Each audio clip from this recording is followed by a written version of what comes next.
Hello, welcome to Board Game Madness. I'm Mike Gennade, and in today's matchup we have the number 2 seed, the Crew Mission Deep Sea, versus a newer game that I actually got at Gen Con, 3 Ring Circus. So as always, I like to start off these videos by giving you a quick overview of what these games are about, so you have some context for when I'm talking about them. The Crew Deep Sea is actually the second game in this series. It's a trick-taking game. So if you've ever played a game like Hearts or Spades before, this is just a themed version. But those are the basic mechanics. Everyone plays a card, and then the highest or trump card wins the trick, and you take those cards. And what's interesting about this game is it is a cooperative game where everyone's playing together with limited communication. And I chose the Deep Sea Mission one because it's the sequel to the space version, and I like it a little bit better, and it's newer. So we went with that version of the game, although a lot of the things I'm talking about with this game also relate to the original. And then 3 Ring Circus is a newer game where you're running a circus, sort of in Barnum and Bailey's times. It is a sort of area control tableau builder where you have a board, you're hiring different performers and building out your circus, and then traveling around this map trying to lay down your tents to win the most victory points in each region of the United States. So that's 3 Ring Circus. So let's go on to our first category, which is production. The Crew is basically just a card game. So, everyone's going to get cards in different suits, which are represented by these colors.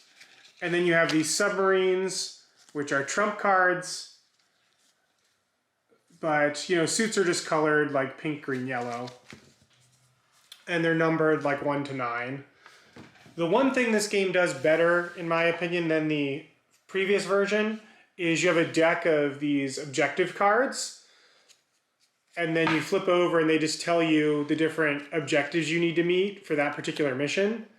And that is a really elegant solution to give a lot more variability to this game than the space game. I really like that new objective card flip over system a lot better than the original. Now,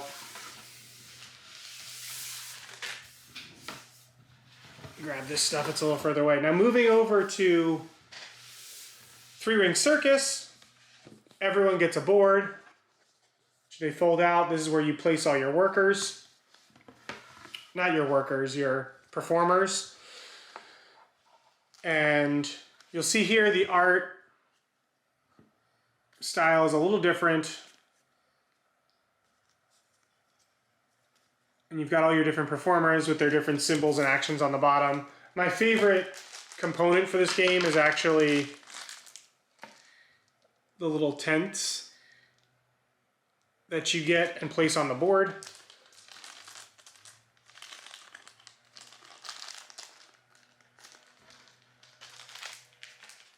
But this is a hard one to judge because the Crew is a much cheaper game than 3 Ring Circus.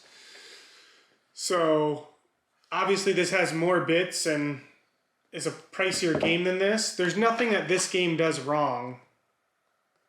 Like the artwork, I probably prefer this artwork a little bit better, and it certainly gives you everything you need for the game. But this game is has more bits in it, has more components, and has more that could go wrong or go right in production. So this one's close, because I think it's hard to judge when you sort of equalize for the size and price of the game.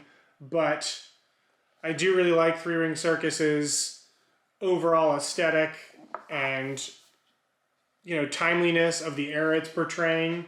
And when you really get the game out on the table and start playing, it looks really cool with all the tents and stuff on there. So I'm going to give 3 Ring Circus a slight edge here, but it's very close. Moving on to the actual gameplay and mechanics of the games. While I really like 3 Ring Circus, and I played it a bunch as soon as I got it at Gen Con and played it as soon as I got home from Gen Con with my family. My 9-year-old daughter enjoyed it. The way you need to reference the rulebook in this game, with the cards having so much symbology on them and so many icons, drives me crazy. So I love the area control bit of this. This game plays surprisingly fast for the type of game it is, but the rulebook is not great. I mean, it took me 3 or 4 plays to really get to a point where I think I made no rule mistakes. And then you always have to refer to the back of the rulebook and what each card does and pass it around the table, because everything's a symbol, because they wanted to basically put all the same language versions in the same box, which leads to this problem where there's no language on anything. So there's no actual words to remind you of what things do. So you have to refer to the correct rulebook for the correct language you're playing and decipher the symbols of the cards you have on your board. So that is a huge frustration point for me for Ring Circus. And the fact that, as much as I like the game and think there's a great game here, the first 3 times I played it, we made rules mistakes with everyone reading the rule book and referring to the same stuff. So this just needs more rule reference cards, or something was missing. They made a misstep here with that. It just needs a little help with smoothing that pain point over. The crew, on the other hand, every time I get this game out and hits the table, you cannot play just one game of this. Like when this game, what does it say on here? It says that play time's 20 minutes. Sure, one hand of cards takes 20 minutes or less. But every time you get this game out, you end up playing it for like an hour plus. It's so much fun. This is such a great trick-taking game. You beat a mission and your group instantly goes, let's try the next one and make it a little bit harder. And the new objective systems and card play in this one is just, it's really easy to teach and it's a ton of fun. So I've got to give this one to the crew Mission Deep Sea. It's one of the only trick-taking games that I have in my collection, and it's fantastic. As far as theme goes, underwater adventuring's cool, and I like the artwork in here, but this game doesn't ooze the same type of theme that Ring Circus does to me. Especially, as I mentioned earlier, when you're getting everything out on the board and you've got all your tents around the country. This is a great looking game. The theme speaks to me. I can't think of another game where you're doing like a circus, and I love that this is like the Barnum and Bailey sort of time in the United States. It's not super modern. It's a cool callback with acrobats and everything else. So for this one, theme-wise, Ring Circus wins it for me. And then replayability.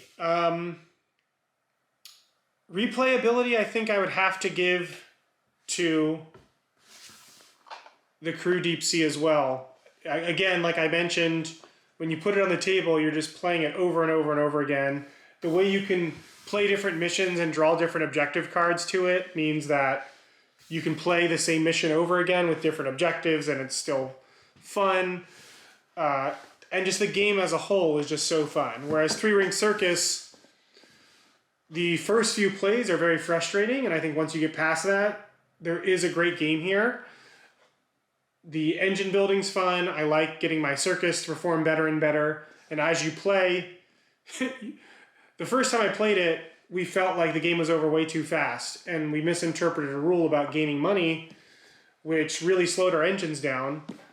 But that was my experience playing this game, is that the first few times you're almost playing just to get it right.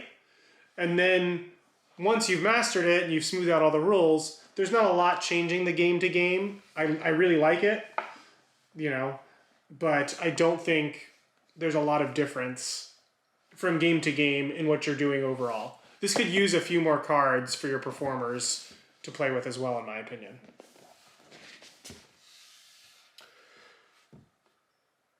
So I think with that, we have a tie here as far as the categories go. We have 2-2 between the Crew, Mission Deep Sea, and Ring Circus. So both of these games are really good despite their seeding. You've got the number 2 seed here and number 31 here. I think part of the reason it's number 31 is because it's so new. It just doesn't have as many votes on BGG. I wouldn't be surprised if this continues to rise up or is a higher number now than when I put this list together in my tournament bracket originally. I wouldn't be surprised if this has creeped up a couple seeds. But how are we going to break this tie? And I think what we're going to do to break the tie is we're going to take into some of these other factors that board games have to try to break this tie. And that is setup and tear down and just my overall instinct. And for me, the fact that this game can literally be set up as quick as taking out a deck of cards, flipping over some objectives, and dealing the deck out, and just as easily put away, gives it the edge. I mean, this game you're going to, if you had to buy one of these two games, the one I would suggest is the Crew. And the reason I would suggest the Crew, and why I'm going to give it the win, is because it's very affordable. You're going to, every time you break it out, you're going to play it longer than you think. And it's going to hit your table more because it's so easy to set up and tear down. Ring Circus is a great game. All of my negatives about Ring Circus, the setup is actually not too bad. Setup and teardown is not bad. It's fairly priced. It's not, we're not talking about like a $60, $70 game here. I think I got it for Gen Con at $40, which is a great price for what is in this box and what you get. But the frustrations I think you will have with the rule books and lack of reference cards, and just to give you an example, I'll open it up real quick. So this back of this rule book, and I think I have the English version on top, is essential to playing this game. And this appendix that describes what all of the cards do is essential. And there is only one of these to have on the table with all of these things. I think the icons maybe have a reference card, but these appendices are very important to deciphering what the components do in the game. And you have to share that with everyone at the table. And that, coupled with the first few times making some rules mistakes and a couple rules being unclear, just makes this one harder to get to the table, and it's a harder recommendation. It's not that between these two games, I think both of these two games are great. I don't want to get rid of either of these games from my collection. But this game is such an easy recommend and such an easy teach. This game is only for, harder, more seasoned board gamers, and that makes it harder to recommend to a broader audience. So for those reasons, we are going to crown the Crew as the winner of this matchup, and it will be moving on in our tournament. So as always, thanks for watching these videos. Hopefully you're enjoying seeing these games go head to head. As always, we really appreciate a like and subscribe, and of course, a notification so you see all of our future videos in this series. That's it for now. We'll see you tomorrow, and as always, feel free to leave some comments down below. Thanks for watching.